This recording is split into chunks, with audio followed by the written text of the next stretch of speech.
you can get mad and it could paralyze you, or you can get mad and it could motivate you. You know. Welcome to Get Scene Unscripted. I'm your host, Jesse Malinowski. We are going to dive into acting insights, meet industry pros, and master the business. Don't forget to subscribe and share. We're keeping you behind the scenes and ahead of the game. Welcome, everyone. This is Get Scene Unscripted. I'm Jesse Malinowski, and we're about to jump into a fire episode. But before we do, if you're not subscribed, you got to subscribe right now. We look at things on the back end. It's like more than half the listeners aren't subscribed. What are you doing? Come on. Hit the subscribe button right now and get ready for some fun. I got Jay Jones in the house. My man, Jess. What's happening, boss? Dude, it's so good. And I got to tell you, man, it was just so nice to meet you when you came for Talent Agent Talk with Jason. Dude, I have to, like, in producing Talent Agent Talk with Jason, like, I get to just meet so many people that I don't know, and I feel like I know so many people, and then there's so many people that come in that I don't know that are just so lovely, like yourself. And just so excited to be here with you and chat with you, man. Oh, but this was great. Thank you so much for the invitation to be here. It's an honor. Like you said, we met when I came to talk on Jason's show and was very impressed by just your magnetic mind to create value. You know, your recent Actors Summit is tremendous value you add to the acting community, your platform, your podcast, your heart to serve. So, brother, I appreciate it. We're all in this together, and the resources that you provide are so valuable. So I appreciate the opportunity, man, and hopefully I can add a little value to your platform and to your viewers as well. We about to do it. It's definitely happening. It's definitely happening. Let's get it popping. So I want to jump in because you're a big theater guy. I am. And you have, I think, I remember it from Talent Agent Talk. I think a very like real story of like, you're doing all this theater and then you're like, all right, now I'll do some film and TV. And then it's like, let's audition you for Thug 2. Yeah. And you're like, what in the hell? And how, I want to know actually, because I'm like, oh yeah, that makes total sense. Like, screw that. I'm not doing that. Like, how did you actually find your way into film and TV? I would have been like, that's the biggest slap in the face. You ain't never going to find me in film and TV. Oh, yeah. See, what happened was, and it took 12 years for me to come full circle back to film and TV. So, in a nutshell, my wife, April, who I don't know if her episode that you filmed with her will be before or after mine, but your audience will certainly get to know my beautiful, tremendous queen, April. She's the best. She's the absolute best. You know what I'm saying? But when we met in New York City, one of the first things we did, because we met doing a stage play, theater brought me my wife. You know what I'm saying? Theater has given me so much. It saved my life. But we'll unpack that throughout this conversation. But in a nutshell, when April and I met in New York, we decided almost immediately that one of the things that we were going to do is take it to the next level. We wanted to go to LA. We wanted to become film and TV actors because we knew that it was a greater platform, more money, all of the above. So when we moved to LA, we packed our stuff up in the 1991 Chevy Cavalier. This is in 2005. We go to LA, and April has a friend who she's done a short film with who introduced her to a phenomenal agent. As a matter of fact, I went with April to audition her for the agency. She booked it. And so we excited. She's on her way. So I did also get an agent when we went to LA. And, April and I both started going out on auditions. Now, April is a phenomenal theater actress as well. Like I said, we met on stage. But she hadn't been doing the regional theater stuff, and I'd been so ingrained. I'd been doing August Wilson, all of the August Wilson shows. I played Levy Green in Ma Rainey's Black Bottom. I played Walter Lee in A Raisin in the Sun. I played in all these wonderful, deep, rich, impactful parts of the African-American canon. So when I went to LA and started auditioning, the shows that were on the air at the time were shows like Numbers and The Shield and these type of shows. And they were just looking for black men to play Thug 1, Thug 2, like you mentioned. And I was like, man, I can't do this, baby. I would go home depressed talking to April like, I know we came out to do this thing, and April was getting great auditions, and she was booking stuff, and it was really a tough time for me as an actor who'd been accustomed to success in theater. Right. Coming to LA into this new genre, and it's like crickets, bro. And not only that, I'm getting all of these horrible parts that I don't like. I don't even want to perpetuate this image. Mm-hmm. You know what I'm saying?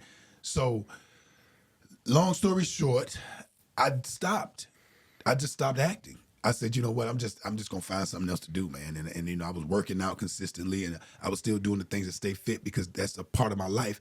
And that led me to becoming a trainer because I was working out at the YMCA in North Hollywood, and people in the YMCA gym would be like, well, why do you do your push-ups this way, or why do you do jumping jacks after you do it? So I just started talking to them, and the trainer at the Y said, well, you know, we're hiring. So, you know, it seems like you're pretty good with By the way, people. I'm just imagining Jay Jones like ripped at the YMCA. And then You like, know what I'm saying? yo, could you tell us how you doing these push-ups? Like, what was going And it was a trip because a lot of these people are older people, you know, working out in the daytime at the Y. But, you know, it became a thing where I kind of was gravitating toward it, right? It was a way to be of service. You know what I'm saying? So I'm gravitating toward it, and then I'm realizing, okay, I can probably make a couple dollars because I got a job at the Y, got certified, and started working at the YMCA, and that's what opened up this whole idea of me wanting to start my own business as a trainer. You know, we started ultimately doing outdoor boot camps. That's what we were known for. We would do early morning boot camps outside in the park in North Hollywood, and it started catching on. Some other actors started wanting to come out and get in shape with us. So we started talking to the actors, and I worked with a company called Extreme Boot Camp, and a lot of some similar companies. And one of the other companies was a company that allowed me to sort of go in homes. And that's when the business really started taking off, when I became, you know, not only doing the boot camps, but I became an in-home personal trainer. So we got a lot of clients in Agora Hills and what was the name of the other place? Some real prominent neighborhoods in LA. You know, we started really working with some of the higher end clients, and that's what kind of really had me focused on the business for about 8 years. And then April got a job with Tyler Perry, and the first summer the first season we came, we stayed and then went back to LA. And then the second season we came and we realized, okay, this Atlanta is growing. You know, I'm from Georgia. April's from North Carolina. You know, I told you I got my SAG card in Atlanta. I went to Morehouse, so I got my SAG card in 98. So this is the epicenter of where it all began. And it was almost like full circle coming back. So when we got back here in 2015, I saw all my friends acting and a lot of people working. And I said, well, you know, let me give it a shot again. You know, I'm home, I'm in Georgia. And the energy was just different, you know, and the roles were different. And, you know, I think it was the self-tape had just started becoming a prominent thing. Yeah. So I had to take classes because I'm old school. I go in, you know, I didn't really understand this medium. And I took a class with a gentleman who's not doing classes right now, but his name was, oh my God, Greg Allen Williams. I was going to guess Greg Allen Williams. Yeah. Greg Allen Williams. Of course. And he changed my life. Greg Allen changed Classic, my life. OG, man. OG, brother. Yeah. You know, and he said, look, because I was apprehensive about self-tapes. And he's older than me, and he was like, look, what are you trying to get a job in theater or on television, on camera? This is the medium in which you want to work.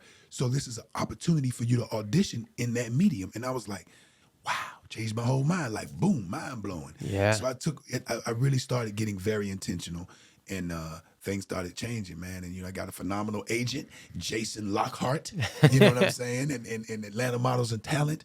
And Jason, you know, he infused a level of confidence in me that allowed me to expect to be successful in this market. You know what I'm saying? He has a way of doing that. He really He does. damn sure did it for me. He because I was does it still for a so many neophyte. people. And that's why I'm so grateful. The timing couldn't have been better for me, because I was still, you know, I had a lot of experience as an actor in the theater, but it's a different medium and it's a more intimate form of storytelling. And I needed permission to be great in that form. And Jason allowed that because he was so confident that he could, you know, help me achieve the goals that I'd set for myself. So, you know, and now I feel like it's just a second nature in front of the camera as I feel on stage. So you said something that I think comes up for, I'll say, probably like all the ethnicities beyond white. Yeah. Which is like, you're like, I didn't even want to perpetuate that type of role. Facts. Like, I didn't even want to show that off, you know? Or like Thug like I could be and I am so much more than that. Absolutely.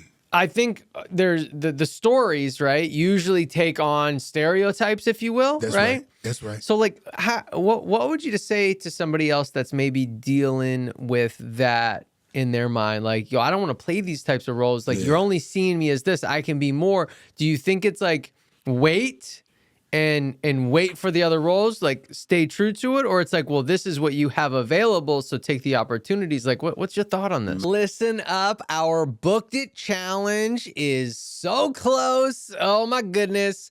Our Booked It challenge is one of my favorite challenges that we do each year. And I'll tell you, when I first created this challenge, I was a little bit nervous because I was like, oh my gosh, how are we going to create something where like people actually have to book jobs? Like, that's not something in our control. But I took a leap of faith. I created the challenge. I called it the Booked It Challenge. And wouldn't you know, every single year, people book jobs. It's crazy. So this year, it could be you.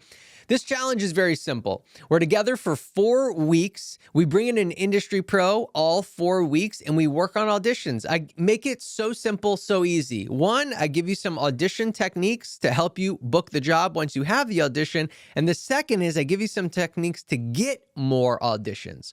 One of the things I've realized in being an actor over the last 20 years is that if you get more opportunities, you have more chances to book the job. So we need to increase our chances, and then the chances that we do get, we need to increase the quality of our auditions. So we're going to teach you exactly how to do all of those things. So sign up for our Booked It challenge. It's only $37, and there's a $5 off promo in the description. So the link is there. The promo is there. Head there right now and come join us for our incredible Booked It challenge. And that's a beautiful question. That's a very loaded question, Yeah. actually, Jesse, because, you know, as minority actors, as a black male actor in particular, you know, I had a screening the other night of my most recent independent film called Thomasville, an award-winning short film. I'm so very proud of it. And while it was my first time seeing the film, we shot it over 2 years ago, but it's been doing the circuit and everything, so it had its hometown premiere on Monday. And at the tail end of the film, we were all brought on stage, the filmmakers, the actors, and I was able to express the idea of 1915. Hollywood's birth, the birth of a nation, was the first blockbuster film. And in that film, it was a depiction of the black man after the Civil War during Reconstruction. Okay? D.W. Griffith wrote this film, and it was a book prior to the film coming out. It showed black men as savages, as inhumane, unintelligent beings, you know, who were just after fried chicken and white women. This was the image of the black man that Hollywood perpetuated from the very beginning. It was screened at the White House. Woodrow Wilson, who was the president at the time, said the movie, after watching it, said it was like history being written with lightning. It was a stereotype that solidified the idea of this is what Hollywood can make money, can make successful movies, and we've seen it perpetuated since 1915. We have an opportunity as black actors to define our reality. Granted, we don't own the systems. That's why we are so proud of people like Tyler Perry, who bought the mechanisms of production. You know what I'm saying? 50 Cent, who bought the mechanisms of production in Shreveport, Louisiana. Cat Williams, who just bought 90 acres in Alabama to do what Tyler Perry's doing. We are understanding the value of owning the production of our images. So to answer it's a long way of getting to a very important question. As black actors, we're going to be offered opportunity in non-black productions to perpetuate stereotypes. And a lot of times we have to take them because we need the money.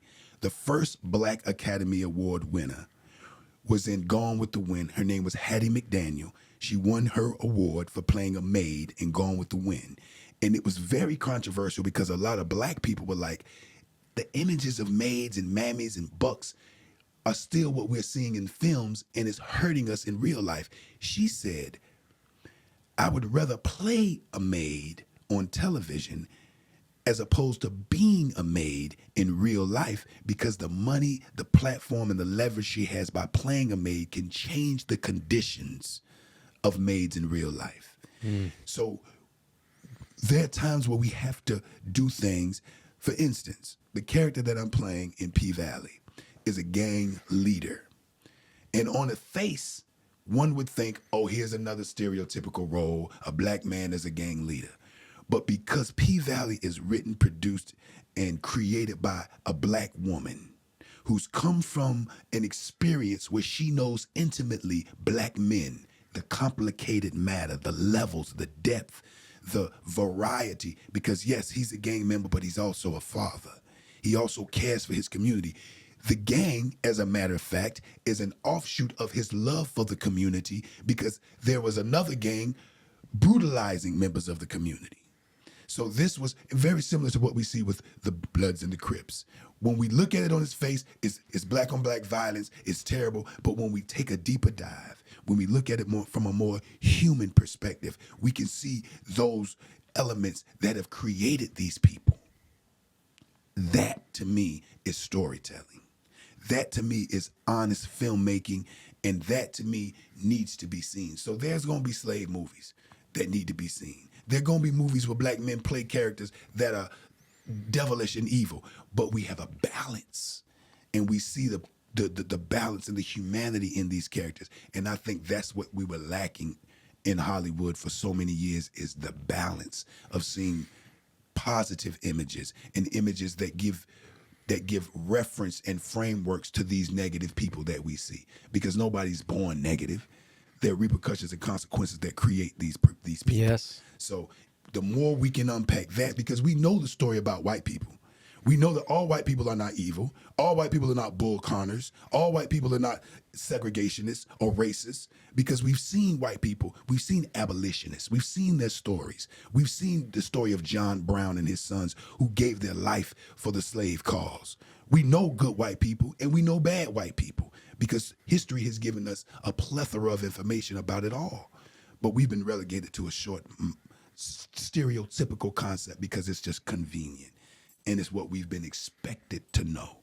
So, yes, it's a long answer to a very loaded question, but a brilliant question. And I appreciate you asking it, because these conversations aren't had very often, but they need to be, because it helps us understand each other a whole lot better. Oh yeah. You know what I'm saying?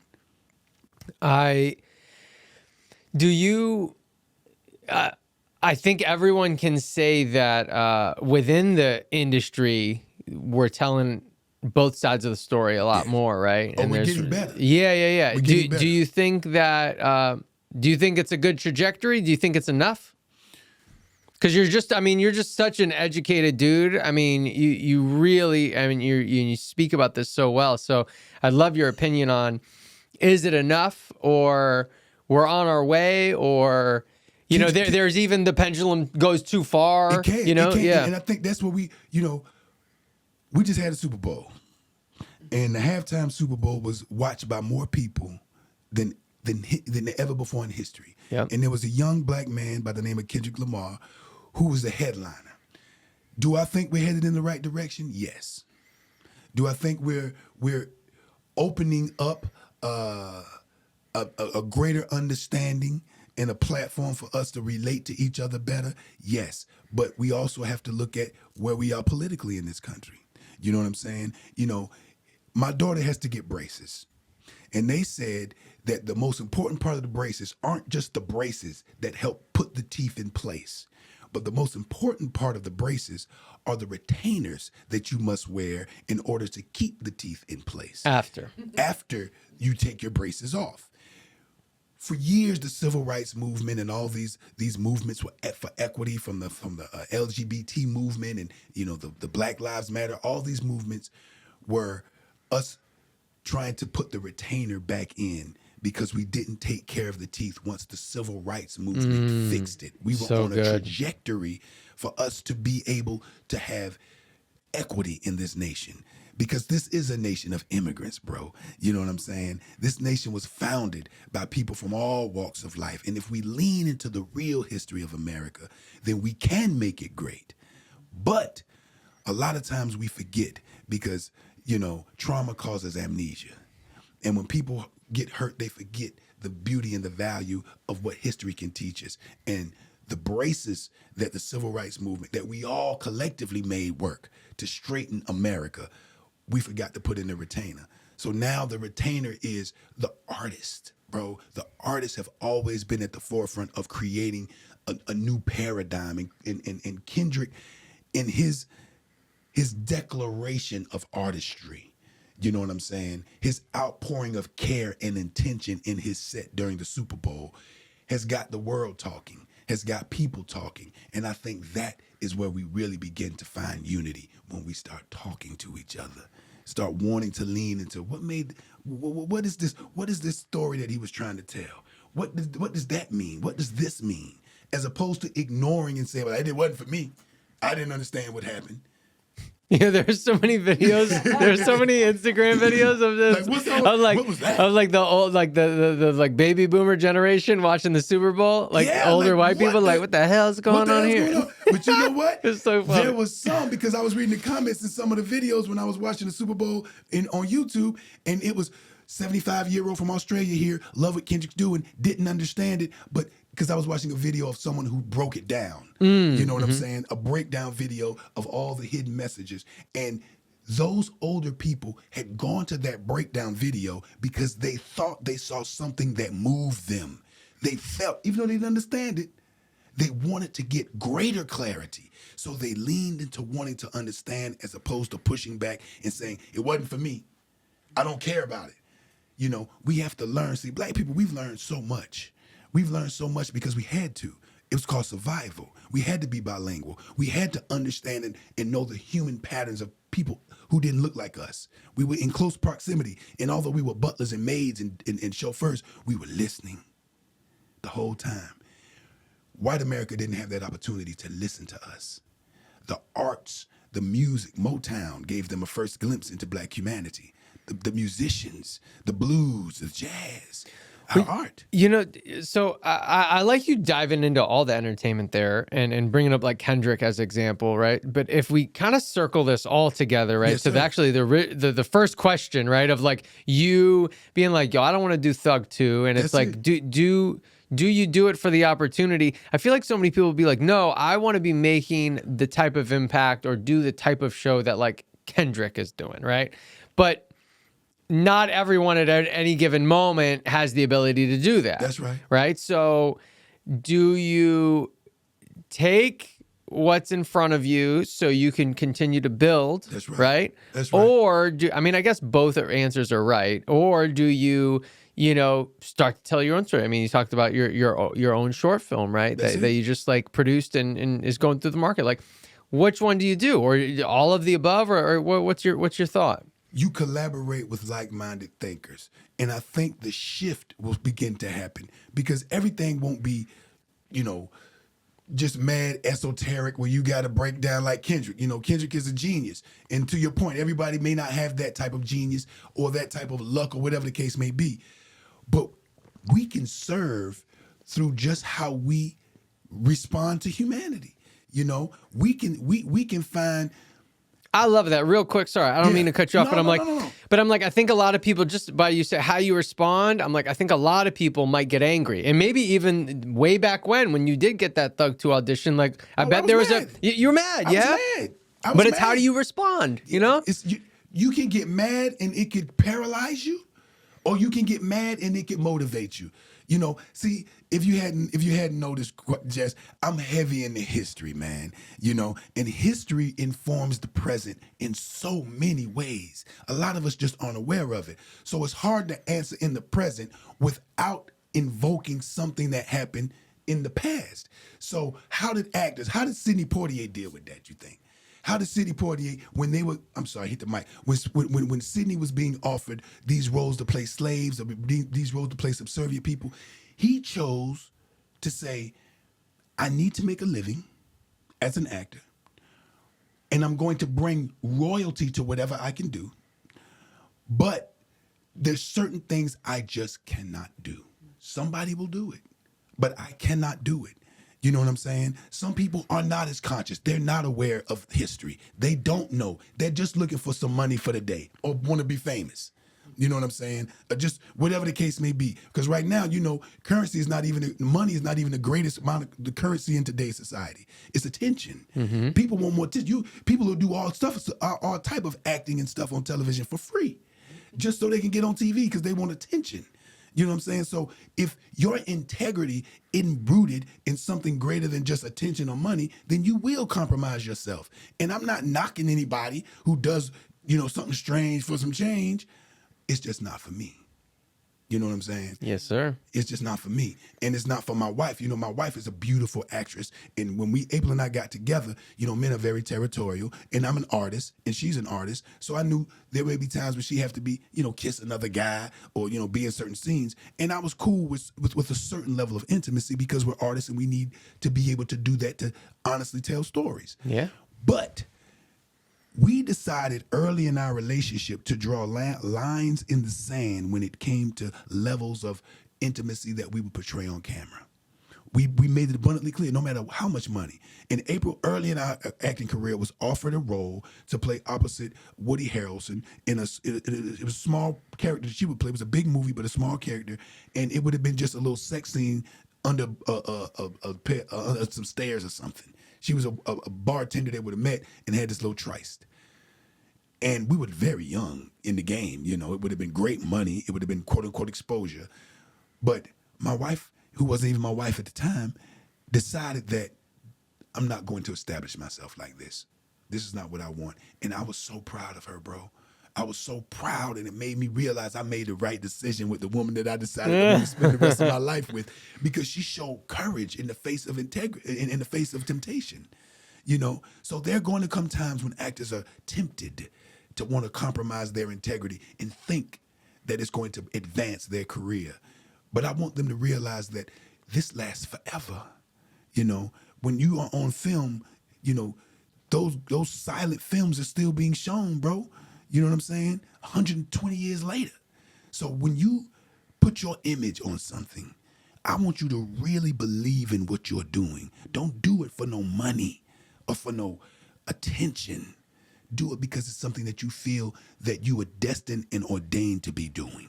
And if you gauge all of your work based on that criteria, then you too will choose the integrity position as opposed to that just for financial gain. And it will begin to change the environment of our craft. Our craft will elevate because the participants have elevated. Yes. A rising tide lifts all boats, my brother. Yes, sir. So well put. You said how you were proud of your wife many, many, many years ago. Yeah. But I have to tell you, man, and this goes for everyone, is like you don't know who's watching and the type of impact and influence that you have on people.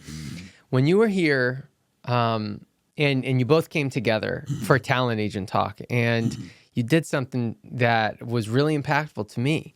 And April was done, and you were sitting over here. And as soon as she was done, you were like, "Oh, baby, I'm so proud of you. You crushed it. You did so good." And right before she was going on, you're like, "You gorgeous. You're beautiful."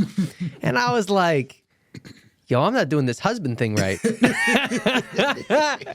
I was like, yo, Jay is like, this is incredible. Man, I appreciate it. And it really is just like a beautiful thing, man. You're so supportive, and so I wanted to compliment you on that for one. Man, Jesse, thank you so much, brother. It's a habit, not a hobby for me right now with this woman because I've been with her for so long, and I was married before. This is my second marriage. I had a starter marriage, they call them, that lasted about a year. A little practice run. Little practice run. Yeah. Practice run. But, after that first little situation, I was kind of on some I ain't going to get married again type stuff. I'm good riddance, I'm back in the streets type thing. But then I realized, in order for me to achieve what I need to achieve as a human being, I needed a partner that understood how to motivate me in those dark days, how to illuminate those dark places, how to keep me from crashing out. You know what I'm saying? And so I prayed, literally for a partner that had those attributes.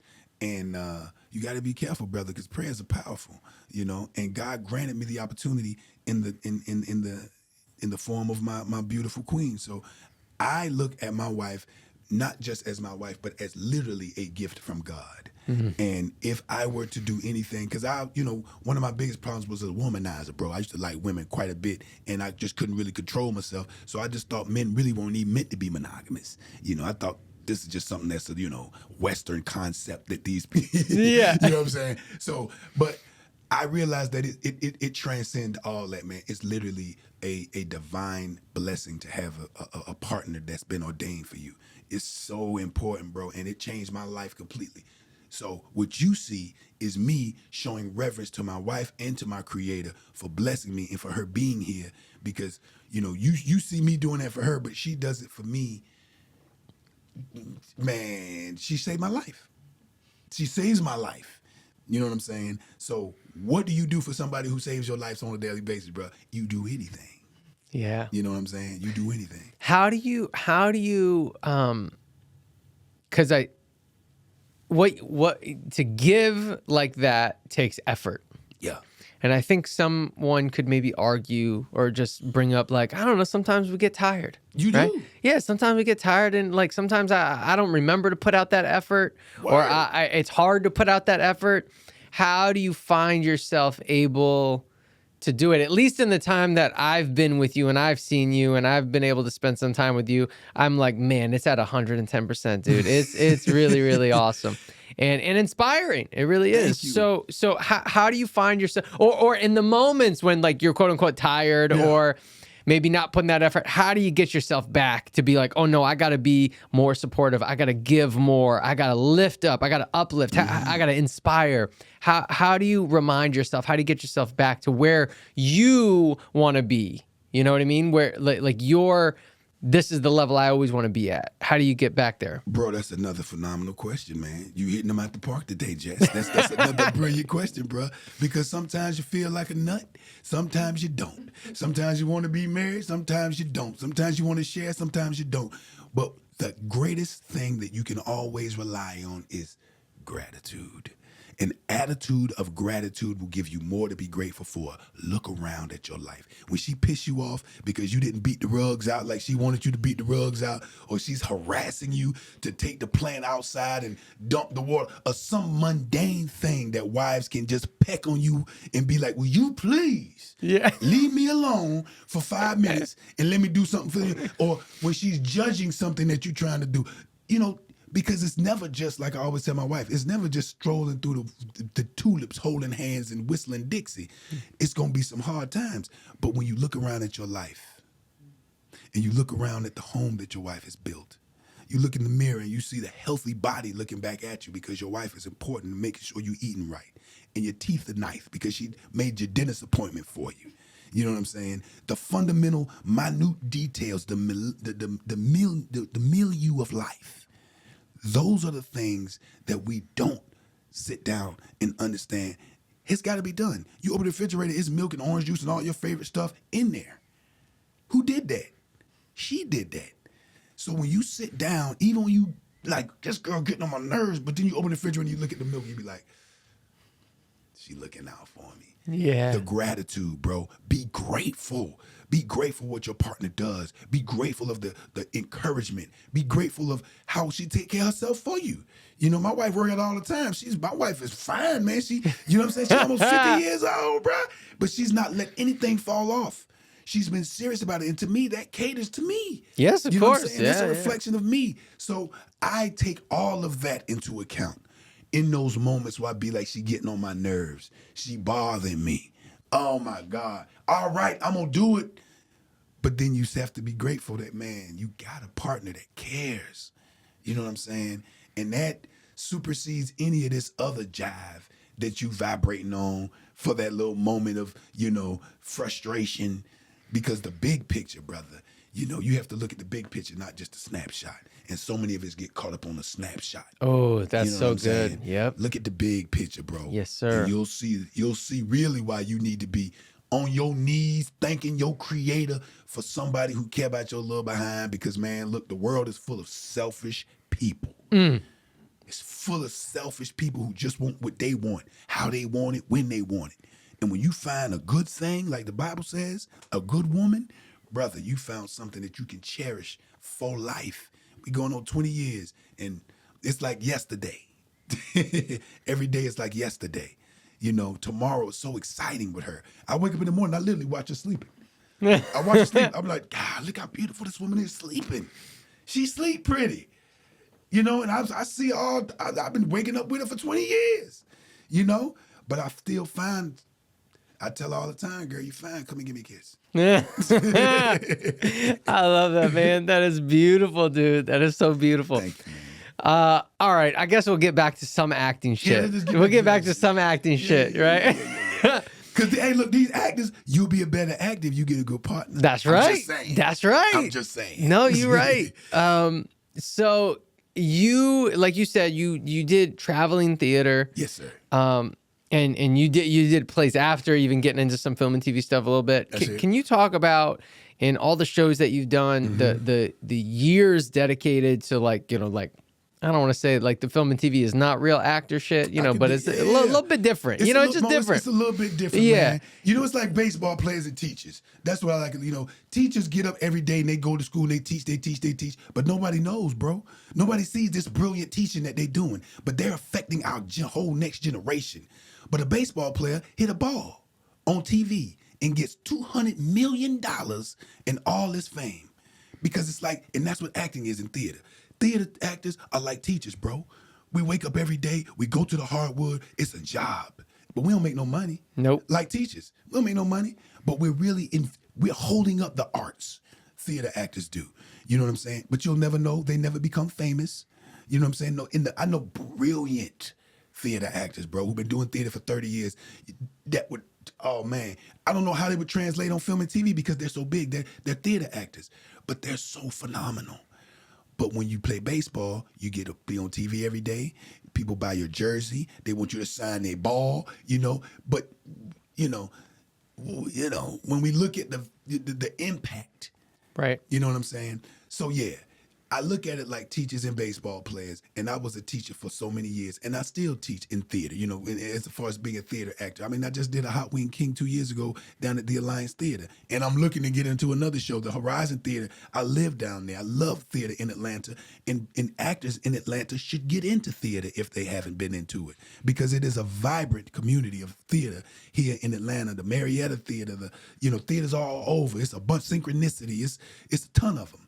All right, well, I have two questions then, because I love that you brought that up. One is, what's the biggest thing that you learned from theater that you put into film and TV? And then the next one has nothing to do with that. It's if you are in Atlanta and you want to get into theater, how do you do it? Okay. Because I think, like, I've talked to so many, like, they're different. One of our mentors, one of our mentors, Charles Green, he's great into theater. Right. And I didn't know this until I had him on the show. He's really great into theater. He's also got like 100 film and TV credits. And then I'm like, how well does it marry, right? Yeah. And he's like, no, I don't tell the theater people.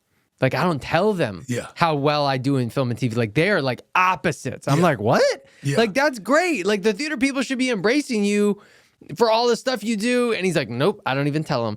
And it's just like separate worlds. It is. And so, all right, the first one is all of your theater. What's the biggest thing that you learned that you've brought into film and TV that's helped you as a film and TV actor? And then I'll bring back the other one. All right, so in all the theater stuff, I'm just going to say feelings.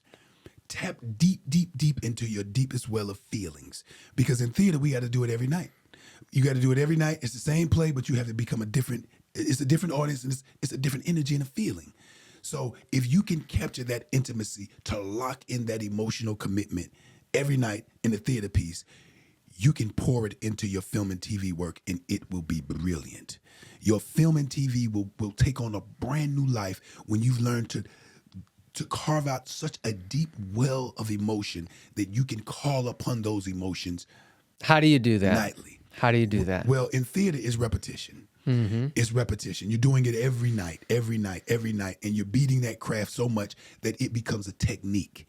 And that's why I tell young actors to go into the theater, because it gives you the luxury to beat your craft. Like you said, you can go and do, 5 self-tapes, but that's gonna burn you out. You ain't gonna want to, because it's just you and this camera. But every night you go to the theater, it's a new audience, it's a new experience, it's a new feeling. And so you're constantly discovering new ways to feel. You know what I'm saying? And that plethora, that well of emotional depth is curated in the theater. So when you go to film and TV, man, you could pull on that thing. You could be a villain. You know, somebody gave me the greatest compliment. They said, man, you can play the devil or you can play Jesus. You know what I'm saying? You can play the devil or you can play Jesus. You can save or you can destroy. And I love that because I do want to have that level of variance and you know, flexibility with the characters that I portray. And I give a lot of the credit to the theater for that.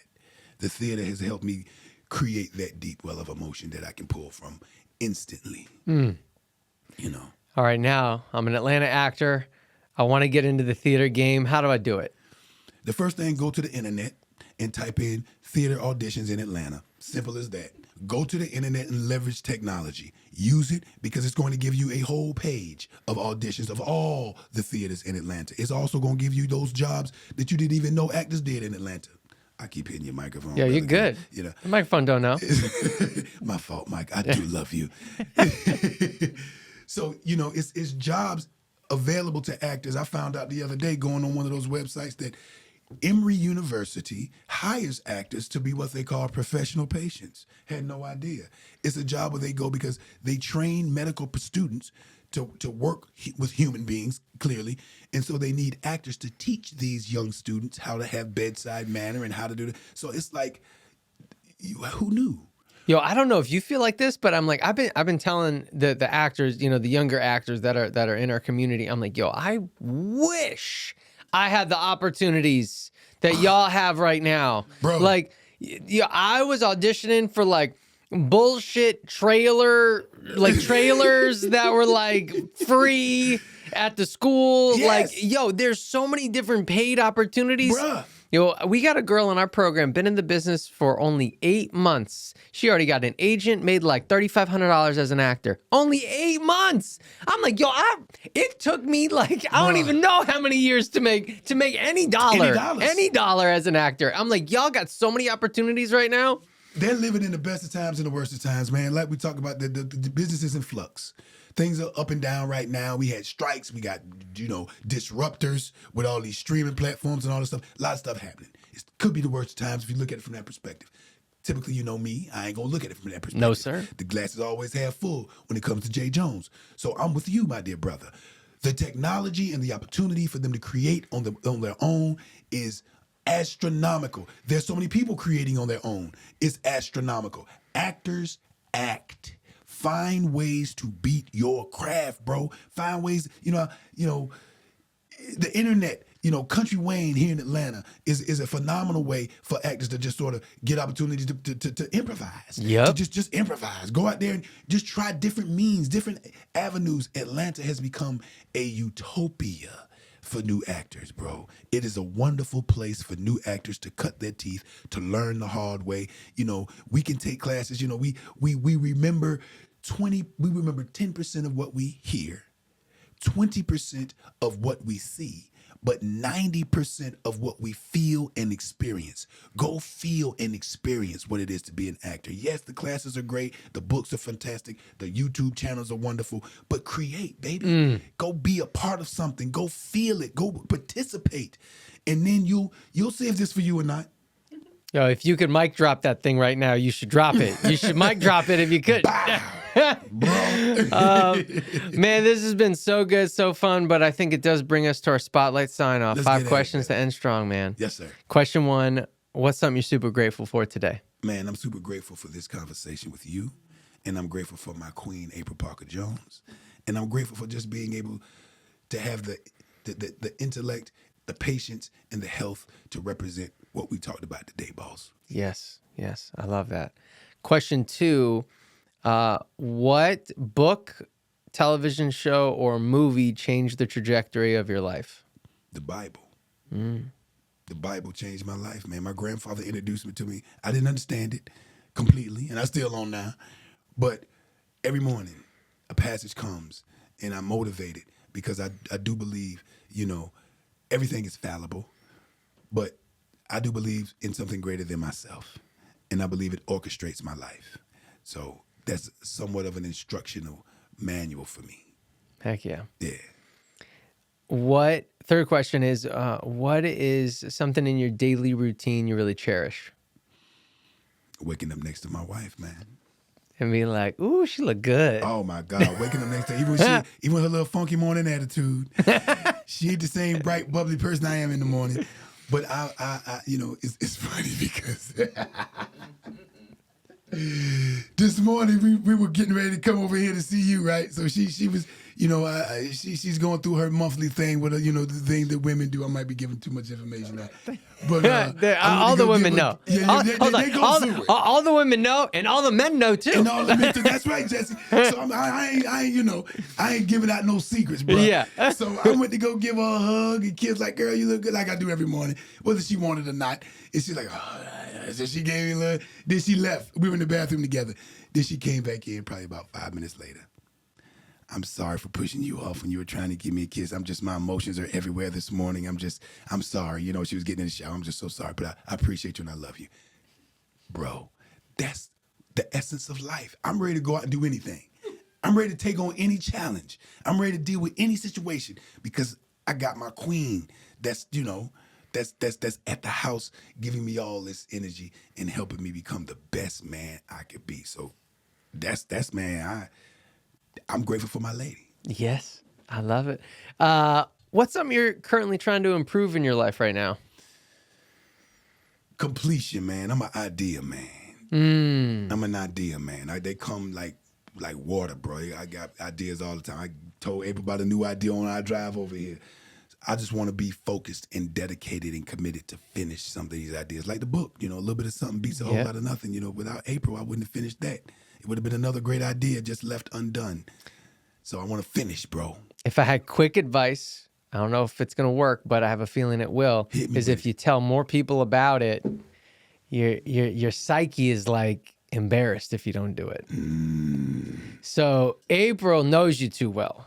You got to start telling other people. I like that, Jess. You gotta start telling other people. Say no more, brother. You told me something. I'd be like, yo, Jay, what's up? You still doing that XYZ? And you'd be like, yo, I don't want to see Jesse again because he's gonna ask me. He's gonna ask me. My accountability partners, man. You know what? Put it in the universe and help people help you be accountable. Exactly. I love that. Done. Yeah, man, you gotta proclaim it. Done. Thank you, King. I appreciate that. You're welcome. Yes, You're sir. welcome. All right, last question. We went over a bunch of great stuff. It could be something new. It could be something that we already talked about. Okay. If you wanted all the listeners, viewers to get one thing for sure, what would it be? Believe that you are destined to be doing what you're doing. Believe that this is something greater than yourself that is propelling your desire, your want, your need to do with this thing that you're attempting to do. Just know that it is endowed and you have been anointed for this time, this place, and this moment. So go with full confidence, my dear friend. Mm-hmm. Hell yeah. Awesome, dude. It was so great to have you, Jay. It's so good to be here, Jesse. I'm for real, brother. It is a true blessing to be here with you, man, because I know that you are a man of service. And to me, brother, that's the highest form of manhood available. Thank you, man. Yes, sir. Thank you for saying that. I appreciate you, King. It was great. You have inspired me, Candace, my wife. She good. More compliments and love is coming. You better do it. I gotta do it. All right, man. Everyone, thank you so much. I know this episode inspired you. Send it to a friend. Yeah. If you haven't subscribed already, please do. If you haven't left us a review, this is your opportunity. The reviews really help the podcast, so help us out so this can reach more people. And I want to let you know, I don't take for granted that you have involved us on your journey. So thank you so much. I know there's a lot out there, so it doesn't go unnoticed that you chose us. Thanks again. We'll see you on the next one.